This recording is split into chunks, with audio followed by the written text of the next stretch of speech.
seperti itu. Mungkin dia sudah ditegur oleh pimpinannya dengan mengucapkan kata-kata itu yang saya katakan tadi. Alangkah tololnya kamu seorang perwira berani mengucapkan di media sumpah pocong. Mendapatlah teguran dari institusi.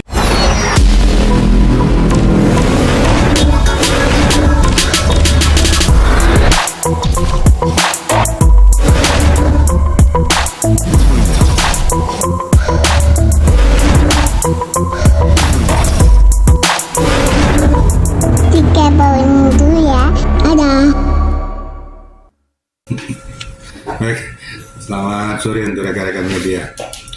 Ini kembali lagi bertanya tentang sumpah pocong lagi nih ya.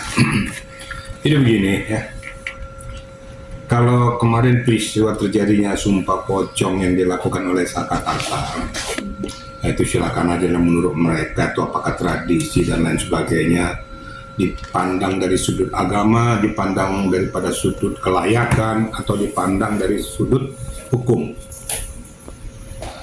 Bahkan ada yang mengatakan bahwa itu kalau diambil dari kitab undang-undang KUHP atau KUHAP tuh ada kata di sana. Nah ini yang makin blunder. Jadi perlu sampaikan di sini ya. Di dalam sumpah terhadap kasus apapun yang bermuatan hukum di pengadilan, yang berlaku itu cuma satu. Pada saat hakim untuk meminta sumpah kepada apakah itu saksi, ahli, terdakwa dan lain sebagainya, cuma satu. Apakah saudara bersedia disumpah berdasarkan agama dan kepercayaan masing-masing? Artinya bahwa tentunya akan bertujuan disumpah atas nama yang Maha Kuasa, berdasarkan nama Allah, nama Tuhan. Kalau di Muslim dikatakan demi Allah saya bersumpah. Kalau di Kristen dikatakan demi Tuhan. Jadi nggak ada demi sumpah pocong. Jadi jangan dibikin aneh-aneh gitu loh. Nah saya nggak tahu nih, kok ada pengacara yang menghadiri sumpah pocong seolah-olah itu jadi sah, jadi bisa dibawa ke pengadilan. Ini Indonesia mau jadi apa? Jadi saya luruskan aja permasalahan sampai berapi-api mengatakan bahwa ini tidak sah, tidak sah. Ya sumpah aja nanti di pengadilan kalau memang kamu seorang pengacara yang benar. Jadi nggak ada dalam kitab KUHAP tuh, nggak ada itu. Nggak ada di dalam ketentuan di pengadilan dan peradilan tuh nggak ada. Ya perlu sampai sekali lagi, itu silakan aja, mungkin itu tradisi kedaerahan itu saya tidak mau ikut campur tentang masalah itu ya. Saya harus bisa meluruskan, membedakan, kemudian memilah-milah mana yang berlandaskan aturan hukum, mana yang disahkan secara hukum dan undang-undang, mana hanya sebagai tradisi ya. Kalau tradisi dikatakan bahwa di satu daerah ada berlaku sumpah pocong, nah cuma saya bertanya, dia bersumpah pocong, katanya kita tidak boleh menduakan Allah, kan begitu. Lah sekarang kalau sumpah pocong itu menduakan Allah nggak? Saya bertanya sekarang kepada kita semua, kalau kita memang umat beragama, masa percaya dengan pocong, kok disumpah pocong yang disumpah, kalau seandainya kau mati seperti pocong itu gimana? Nggak, saya juga nggak ngerti juga aksioma mana yang diambil. Nah kalau kita memang betul-betul umat yang beriman, umat yang beragama, yang hanya percaya kepada kekuatan daripada yang Maha Kuasa, ya sudahlah itu yang kita anut. Kalau di negara kita itu hanya itu yang berlaku, nggak ada berlaku hal-hal yang lain. Kira-kira gitu, rekan-rekan media. Pak terkait itu Rudiana nggak datang? Yang membela diri itu siapa? Itu Rudiana kalau dia berani bersumpah pocong itu. Kalau itu Rudiana berani bersumpah pocong, berarti itu polisi goblok. Polisi tolol namanya, saya sampaikan langsung. Mana ada di aturan institusi Polri itu harus ada sumpah pocong? Nggak ada.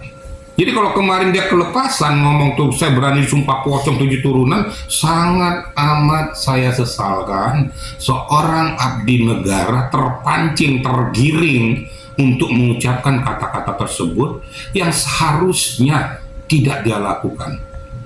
Pada saat dia jadi polisi, tidak ada berdasarkan sumpah pocong, ada sumpah jabatan kita.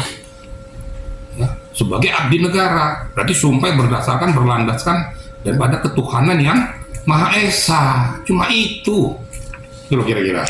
Pak, ketidakhadiran Ibtu Rudiana artinya itu normal-normal saja dengan dia membantah atau memang menyanggah atau seperti apa sih Pak dengan dia tidak hadir? Baik, jadi ketidakhadiran daripada Ibtu Rudiana itu betul dan harus seperti itu.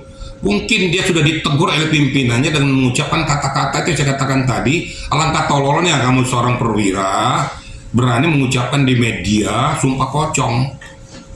Mendapatlah teguran dari sisi itu. Kamu melakukan hal-hal yang sangat blunder. Makanya perintah pimpinan nggak boleh. Makanya dia tidak hadir bukan gara-gara takut, bukan gara-gara takut dia menghadiri sumpah pocong, enggak. Tapi dia menyadari bahwa sumpah pocong itu ternyata salah berdasarkan keimanan, berdasarkan ketuhanan, berdasarkan undang-undang yang diatur oleh negara Republik Indonesia yang sah. Kira-kira gitu ya. Pak, terkait tanggapan Rasman juga disebut sumpah pocong itu percuma, nggak akan bisa membuktikan Saka Tatal itu nggak bersalah. Betul. Jadi apa yang dikatakan Rasman itu betul. Bahwa sumpah pocong itu tidak ada aturannya dalam pengadilan, tidak ada aturannya dalam undang-undang. Jadi saat ini Rasman Nasution mengucapkan kata-kata itu betul. Ya, saya hanya menyebutkan pada substansi-substansinya mana yang betul. Saya katakan betul. Pada saat Rasman mengatakan demikian, itu betul memang seperti itu. Tidak berlaku di pengadilan sumpah pocong. Mau kau bawa dengan model apapun nggak akan berlaku. Karena nanti di pengadilan akan ada sumpah yang sudah diatur dan di hadapan hakim. Kira-kira begitu ya. Pak, kan sebelumnya Ibtu Rudiana menyatakan siap melakukan untuk sumpah pocong. Nah kemarin kan tidak hadir. Apakah dia merusak nama institusi Polri ini, Pak? Bukan merusak nama institusi Polri. Justru kalau dia hadir merusak. Berarti institusi Polri mengamini pengertian daripada sumpah pocong. Jadi kalau ada Polri atau purnawirawan Polri mengamini atau mengatakan bahwa itu boleh-boleh saja supaya menguatkan bahwa tidak ada aturan lain lagi sehingga dia berani sumpah pocong, itu ya mohon maaf aja polisi yang nggak punya aturan undang-undang itu. Entah siapa pun polisinya itu, entah siapa purnawirawan saya nggak tahu juga tuh. Tapi dah salah, dia sudah blunder ngikuti aturan giringan daripada media itu. Nah, kalau Ibtu Rudiana mengatakan tuh tadinya dia siap untuk sumpah pocong, saya udah katakan tadi dia tolol. Goblok saya katakan goblok aja. Kalau seorang perwira kok berani kayak gitu? Kenapa terpancing? Kenapa tergiring? Walaupun itu betul anak dia, tapi jangan tergiring. Tapi pada saat dia hadir, saat dia tidak hadir, itu berarti dia sudah menyadari kelemahan dan kesalahan dia. Jadi bukan merusak institusi Polri, justru menjaga marwah Polri. Karena Polri tidak pernah mengaturkan istilah sumpah pocong. Kita berpaku pada ketentuan peraturan undang-undang yang diciptakan oleh negara Republik Indonesia. Mengacu kepada KUHP, mengacu kepada KUHP dan undang-undang yang lain. Tidak ada sumpah-sumpah yang lain. Cuma itu aja kira-kira ya. Tapi sampai dipraktekkan itu suatu hal yang seperti apa sih Pak? Maksudnya? Ya, Saka Tatal sampai sumpah pocong dibalut dengan kain putih, terus ya seperti mayit gitu, dan dia bersumpah sambil menyebutkan dengan apa yang diperintahkan orang lain untuk mengucap ulang gitu. Saka Tatalnya maksudnya? Iya. Ya silakan aja lah, saya nggak mau berbicara Saka Tatal tuh kalau dia melakukan, dia tuh punya iman apa saya juga nggak tahu lah.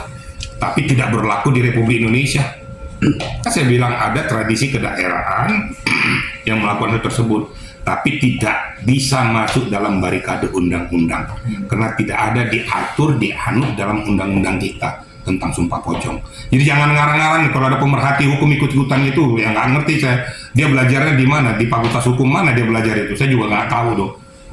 Coba dia buka tuh KUHP, dibuka tuh KUHP, dibuka undang-undang yang lain yang mengikat, ada nggak di situ disebutkan diatur oleh sumpah pocong atau mengikuti sumpah pocong atau sumpah pocong berlaku?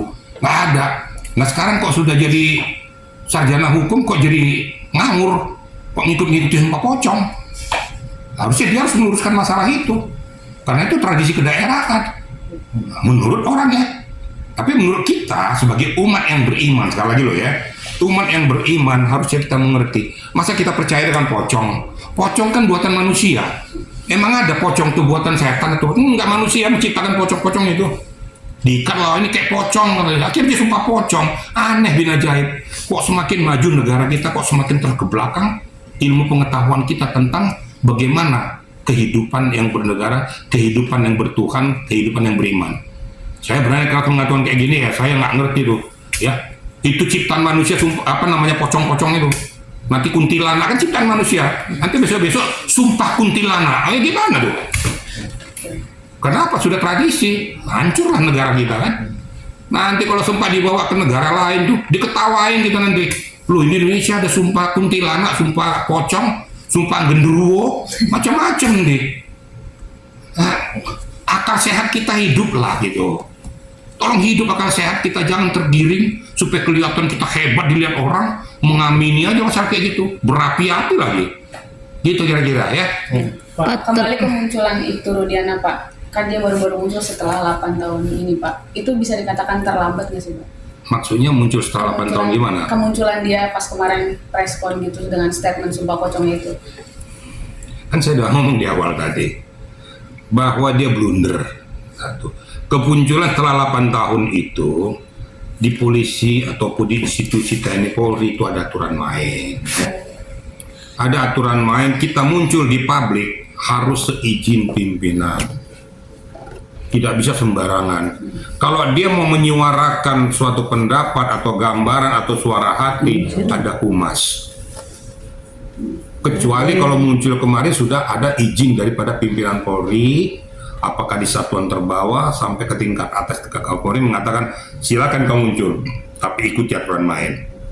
Itu mungkin diperbolehkan. Sepanjang tidak ada izin, dia telah melanggar etika prosedur daripada Polri. Dia kena di kode etik. Kenapa? Kita punya kode etik tersendiri. Jadi mohon juga kepada masyarakat jangan memaksa itu Rudiana muncul ke permukaan, karena kita adalah institusi yang mempunyai tatanan, mempunyai aturan hukum, mempunyai etika prosedur. Jadi nggak bisa sembarangan. Bukan berarti dia takut, bukan. Kecuali kalau kemarin dia sudah izin, ya. Saya kan berkali-kali bilang, seizin pimpinan Polri, baik dari satuan terbawah maupun ke atas. Kalau mau menyuarakan pendapat, dia seharusnya melalui Humas Polri. Kan ada Humas Polri kita. Kalau dia mau melakukan suatu istilahnya pembelaan diri terhadap apa yang dia hadapi atau orang lain, dia ada divisi hukum, bidang hukum yang ada di tingkat Mabes maupun tingkat Polda. Ke situ disalurkan. Tapi kalau ada pun pengacara umum yang ikut di dalamnya, itu diperbolehkan sepanjang seizin daripada institusi Polri. Itu dinamakan substitusi. Ya. Ini harus saya jelaskan kepada rekan-rekan, dan rekan-rekan biar media ataupun biar netizen atau masyarakat tahu ini loh tatanan yang benar tuh. Nah, siapapun Polri yang ada di situ tolong jelaskan nih kepada masyarakat, ya. Jangan masyarakat jadi berpikir bahwa kita mempunyai kadar yang sama di dalam memberikan suatu pandangan, pendapat ataupun pembelaan hukum. Nah, kita punya aturan main gitu loh. Jadi nggak sembarang-sembarang kita. Nah, yang saya akan sesalkan ada beberapa orang itu dia mengerti tatanan itu, seorang purnawirawan Polri tapi mengerti, tapi dia nggak mau melaksanakan, nggak mau menginformasikan. Boleh saja kita kritisi Polri. Kalau dia purnawirawan, kritisilah ke dalam, hantam dia ke dalam. Bila penting, beritahukan kepada pimpinan Polri ini sudah nggak benar ya anak buah. Jangan mempermalukan institusi, begitu. Tapi jangan cuap-cuap keluar. Nah, kalau udah cuap-cuap keluar, kita lepaskan dulu predikat kita. Jangan sebut kita purnawirawan. Kita bukan polisi, baru kau keluar aja ngomong seenak perutmu. Itu kira-kira ya. Jadi itu yang saya sampaikan, itu sesuai dengan etika prosedur. Yang mungkin dapat ditambahkan rekan saya, silakan rekan saya tuh. Masalah sumpah pocong. Sumpah pocong. Baik, terima kasih. Jadi kalau bicara sumpah pocong dari sudut pandang hukum memang sedikit susah. Nanti tiba-tiba kalau tidak dipercaya muncul sumpah duyul. Pada prinsipnya ketika Syakat Total kalau tidak salah sudah mengajukan upaya hukum PK terhadap perkara yang menjerat di tahun 2016. Kita harus tunggu juga apa hasil PK-nya. Setahu saya juga kemarin di proses PK diperiksa saksi-saksi dan sebagainya. Mungkin kalau pengadilan itu mengenal sumpah pocong, mungkin di PK itu juga akan sumpah pocong. Artinya artinya begini, tidak perlu ketika kita berbicara hukumnya, tidak perlu kita menimbang apakah sumpah pocong ini sah, apakah sumpah pocong ini menunjukkan sesuatu. Pada prinsipnya tidak menunjukkan sesuatu, tapi bila dilihat dari khasanah budaya, yang monggo silahkan. Sumpah pocong adalah khasanah budaya, bukan khasanah hukum. Artinya dilakukan atau tidak dilakukan tidak mempunyai kekuatan hukum, tidak mempunyai kekuatan pembuktian. Itu saja mungkin namanya. Baik, terima kasih. Jadi itu sebagai tambahan ya. Tadi menyinggung tentang masalah PK tadi ya. Nanti tinggal kita lihat aja. Kembali lagi masalah PK. Apapun keputusan daripada hakim PK, sama-sama kita hormati. Kalau tidak menghormati keputusan hakim lagi, siapa yang harus kita hormati di negara Republik Indonesia ini? Nanti yang terjadi hukum barbar nanti. Hakim kami sudah tidak percaya lagi karena tidak berpihak. Jangan begitu. Ada salurannya. Sebagai contoh aja, masalah Tanur, ya. Sekarang kan sudah diputuskan, terlepas salah benarnya putusan hakim tersebut, tapi sudah inkrah dia. Saya sebagai pemerhati hukum, pengacara mengatakan peristiwa putusan tersebut menurut hemat saya ya, itu kurang layak. Karena berdasarkan data bukti yang ada di situ, selayaknya bahwa dia harus dijatuhkan putusan juga. Kenapa? Matinya Sudini adalah akibat daripada minuman keras katanya. Walaupun dalam peristiwa itu di CCTV kelihatan dia dilindas. Katakan saja masalah kadar overdosis. Siapa bersama-sama dengan dia? Kan dia, Tanur. Berarti turut serta dong melanggengkan kematian dini. Itu menurut saya. Ya, menurut kacamata pandang hukum saya. Tapi kan sudah inkrah oleh hakim. Hormati keputusan hakim itu. Nah, kalau kita tidak terima, kan ada kuasa hukum yang untuk melakukan upaya banding naik kepada hakim yang lebih tinggi, yang seperti peristiwa yang si Vina dan si Eki itu. Nggak kena lagi, naik ke Mahkamah Agung. Nah, nanti diputuskan. Kalau nggak kurang pas, kan ada permohonan gerasi kepada Presiden. Itu saluran-saluran hukum. Jadi jangan kita nabrak hukum-hukum itu. Kita mau menegakkan hukum, jangan menabrak hukum. Nah, ini katanya untuk pengacara, tolonglah berpikir jernih. Jangan hanya kita pengen ngomong di media, tapi akhirnya membiaskan barikade atau harfiah daripada hukum itu sendiri. Kira-kira itu kan ya. Pak, sedikit komentar Bapak mengenai ekstraksi SMS Vina yang bocor. Maksudnya? Jadi SMS Vina yang melampau udah lama itu muncul gitu Pak, bocor, dan netizen mempertanyakan kenapa SMS bisa muncul dan CCTV tidak bisa dimunculkan juga. Begini ya, itu sudah masalah substansi ya. Masalah substansi nanti kewenangan daripada penyidik dan kuasa hukum. Ya. Kenapa sampai bocor? Itu perlu diteliti, perlu diselidiki. Kenapa selamin tertutup? Nah, pertanyakan kepada yang mempunyai kontak WA tersebut. Kenapa selamin tidak munculkan? Kenapa sekarang dimunculkan? Nah, pertanyakan kembali kepada orang yang bersangkutan. Padahal kan sidang kan sudah berlanjut, berganti dari pertama banding sampai mahkamah. Kenapa dimunculkan? Kenapa sekarang ini ribut masing-masing mengeluarkan pendapatnya? Nah, itu yang menurut saya silakan saja, sah-sah saja. Tapi hukum tetap kita tegakkan sesuai dengan konstruksinya. Makanya saya berkali-kali mengatakan, dikatakan tadi masalah kenapa baru muncul, kenapa bocor, ya tanyakan pada yang bersangkutan. Kenapa kau bocorkan sekarang? Kenapa kemarin enggak? Kan aku nggak bisa jawab. Kecuali kalau aku yang nyimpen gitu loh. Aku simpen, tanya sama saya, kenapa bocor Pak? Ya, karena saya umpetin dalam lemari, saya bilang gitu kan. Ya, saya nggak bisa jawab itu. Tapi perlu diteliti kenapa baru muncul sekarang isi konten itu. Itu kira-kira kenapa tidak dibuat jadi acuan. Kalau dibuat dari acuan, kan mungkin bisa saja kalau itu benar berdasarkan undang-undang ITE kan gitu. Jadi kembali lagi ke poin dari yang saya katakan, ayo sama-sama kita siapapun di Republik Indonesia ini menghormati keputusan-keputusan hukum yang kita akui di Republik Indonesia ini. Kalau sudah keputusan hakim, hormatilah. Keputusan banding, hormatilah. Mahkamah Agung, hormatilah. Nanti juga PK, kalaupun diputuskan apapun isinya, mau itu penyidik, mau itu jaksa, mau itu pengacara, baik yang berseberangan ataupun yang bersamaan, sama-sama hormati melaksanakan keputusan hakim itu. Ya, Jadi equal, kita jernih, kita luruskan, jangan kita buat bias supaya Republik Indonesia taat mengerti akan hukum itu sendiri.